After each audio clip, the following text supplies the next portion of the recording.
Okay, we're now going to talk about T cell activity. T cell activity is a lot more involved than the B cell activity, and I encourage you to read this in the textbook and study my PowerPoints. We won't do everything. Okay, let's refresh. T lymphocytes do cell-mediated immunity. That is for pathogens that have gone intracellular or cancer. So antibodies don't go inside cells. So when it comes to T cell activity, the whole cell must be taken out. You can't go inside and clean out the cell of its trouble. So T cells are for cell-mediated, to take the whole cell out. There are different types of T cells. So let's just try to go through this, and we won't get real detailed because I want you to read it. Okay, on the T cell, to say you're a T cell, you remember you had a CD3. Go back to the previous PowerPoints. You had a CD3. Okay, a CD3. But there are different kinds of T cells. So in addition to having a CD3, you will have another marker, which could be a CD4, a CD8, a CD10, a CD, and each of these kind that have these different markers do different things. So if you're CD4, you would be what we call a T4 cell. A T4 cell is a T lymphocyte, T4 lymphocyte, also called a T helper cell. It's the CEO of the immune system. It's the one that AIDS comes in and takes out, which sets a bad precedent. So on a cell, you would definitely have a CD3. If you don't have that, you're not a T cell. But then what other do you have? You'd either have a CD4 or CD. You wouldn't have both. You can't be 2 or 3. Okay? So CD4, 10 delta play a T with other cells. Okay? Interactions with other cells. All right. And we've already seen this, thymus gland, bone marrow doing its thing. Okay, comparison of humoral and cell-mediated antibodies, extracellular, humoral. Okay. T cells, cell-mediated, intracellular. You can read that. Remember that in the T cells, you had several processes. You gained immunocompetence, but you had a positive selection and a negative selection. You had immunocompetence and then tolerance. So go back and look at that. Okay. We talked about the MHC proteins, major histocompatibility complex proteins, those on the surface. We said you have MHC1s. Every cell in the human body, except the red blood cells, has MHC1s. MHC2s are only these cells called antigen-presenting cells. Okay. Where they synthesize an endoplasmic reticulum. Here's the MHC1 proteins. Now remember, on an MHC, you have a kind of a groove in the teeth. What do you put in the groove? If it's an MHC1, you put something that was made inside that cell. Now, it could have been made properly inside that cell, or it could be something that was forced to have been made, like a tumor cell would do, or a virus would force it. So even though it would be an endogenous substance, it doesn't say that it had to be natural, but it would be something. Here's the sequence of how you would do it. You can glance at that, and then you'd put it out here. I don't know how many in ANP1 studied, but if you make something in the rough endoplasmic reticulum, then it would go through the Golgi and ultimately be placed out here. So you can look through how that occurs. I'm not sure how much you remember about how proteins are made to put on a surface or secreted, but you can glance. Here's the MHC2. It's going to be also put on the surface. So again, it would also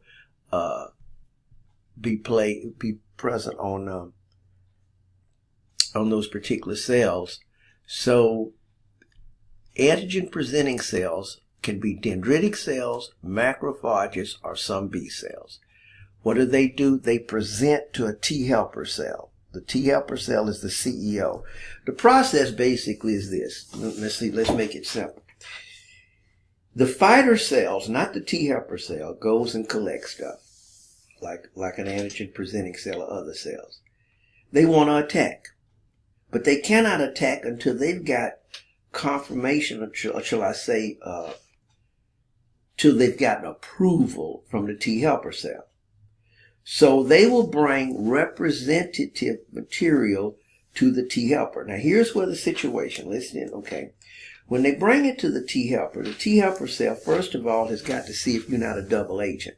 So the T helper cell wants to see your name badge, your MHC1, because the MHC1 will say that, oh, this is actually in my body. It's not somebody else's body trying to fool you. So let me go back. So the antigen presenting cells, phagocytic, macrophage type, gather stuff up. They take it to a T helper cell because they're saying this is what's out there in the tissues and we want to fight. But we got to get your approval. So they take it to the T helper cell. The T helper cell looks first to see, are you legitimate in my body? MHC1. Yes, you are. Now it looks at the representative on MHC2 and says, oh, okay, I think this is something.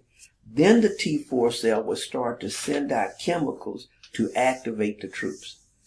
So the T4 cell is really your CEO. Now there are bunches of them, so you're not presenting to just one, you're presenting to a bunch of them, and they're all in their little spaces all over the body, and that's how it goes. Hopefully that kind of gives you an analogy as you read it. Okay, and the only three types that are, you can't walk up to the President of the United States, anybody. So only three types that can present, that have the privilege to present to a T4, are dendritic cells, which have, dendritic means a lot of fingers, they can pull stuff in, a lot of it.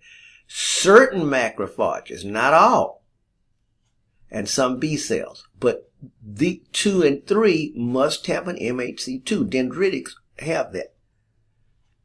Because if you don't have that MHC2, the T4 cell's not going to listen to you. Okay, this is how the MHC2 is produced, just to show you can read through. So you did phagocytosis. See, in this other one you didn't, because you made it from what's within. So you just took a piece of a protein you were making, the cell was making, cut a little snippet off, sent it to here, and then put it in the teeth.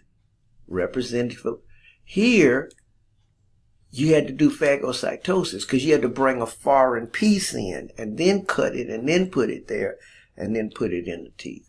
So you can glance and see the difference between the two. Okay. Some antigen presenting cells can present on their MHC1. Now that's kind of strange, but there is some exception to that rule. Okay. T cell activation is a two-step. Antigen binding, it's got to bind to, on its T cell receptor. It'll bind on its T cell receptor to the antigen. And then it has to get co-stimulation. Now, approval and co-stimulation are two different things. Co-stimulation is something I'll just briefly mention. We don't have a lot about it in here, but you have to get second confirmation. The third line of defense is very powerful. Remember, it's systemic and it has memory. So if you screw up the third line, you kind of screwed for the rest of your life, almost. The first line and second line, you could mess up and they gone the next day. No big deal. But that third line, so you need a lot of approval. It's almost like the United States. You got to get, the president says one thing, then you got to get Congress to approve, then you got to be sure that the judicial system, Supreme Court, doesn't nullify it. So you need a lot because it's too powerful. An uncontrolled third line is too powerful. So you need this extra co-stimulation, extra approval over and above what the T4 cell says, like the president. Okay? These are the CD4, CD8s. Now, the key to this is, I'm going to go here, I'm going to go down, and that's this here. you have a CD3, which is a T cell receptor. It hooks to the this antigen. It hooks to the antigen. Then, but you need so what does the CD4 and the other arms do? They come and grab to confirm. So this is how I would do it in class. I would reach out to one of the students and shake their hand. Once I get locked into their hand, then I take my other hand and reach around to their arm to hold it intact. Now, the only way you can push in this far, remember, you can't push in this far unless you have a foreign antigen. Because when you were doing positive selection and negative selection, you didn't want to lock. Remember I said you want to grab lightly but don't hold. If you hold, you're going to attack. In this case, it's a foreign antigen. So you do want to hold. When you push in that far, that allows this other arm to come around. Now, what's the purpose of the other arm? When the other arm comes around, that allows the cell to start producing the chemicals it's going to secrete. So the minute you hook that second around, because you couldn't reach it, then you start producing the chemicals. And that's when this cell is going to secrete chemicals to activate other T cells and all in the area. Okay. Co-stimulation is something else, and that has to do with some other molecules that are produced in order to give that. I won't really get into that a lot. But let me just say this. If you grab and everything and you don't get co-stimulation, so in other words, this would be what would happen. I would shake your hand, grab my arm around, but something else does not happen to give me the final confirmation, not the T4 cell, the final confirmation. Then I'll be holding your arm forever until we both die. That's what we call anergy. Okay? In some cases, if you don't get T cell stimulation, you'll get immediate deletion of the whole thing.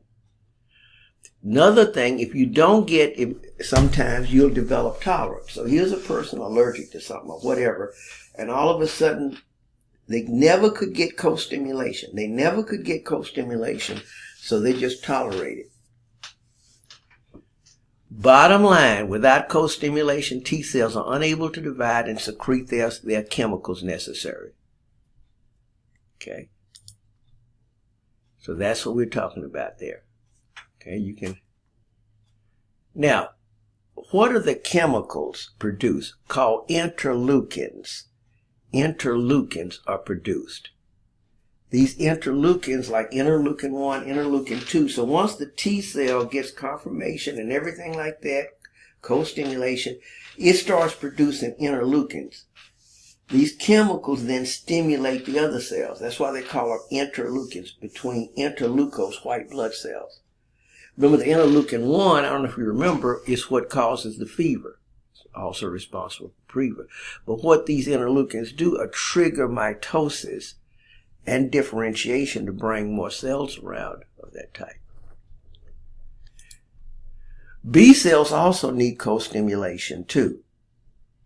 They need co-stimulation too. And so they too will. Okay.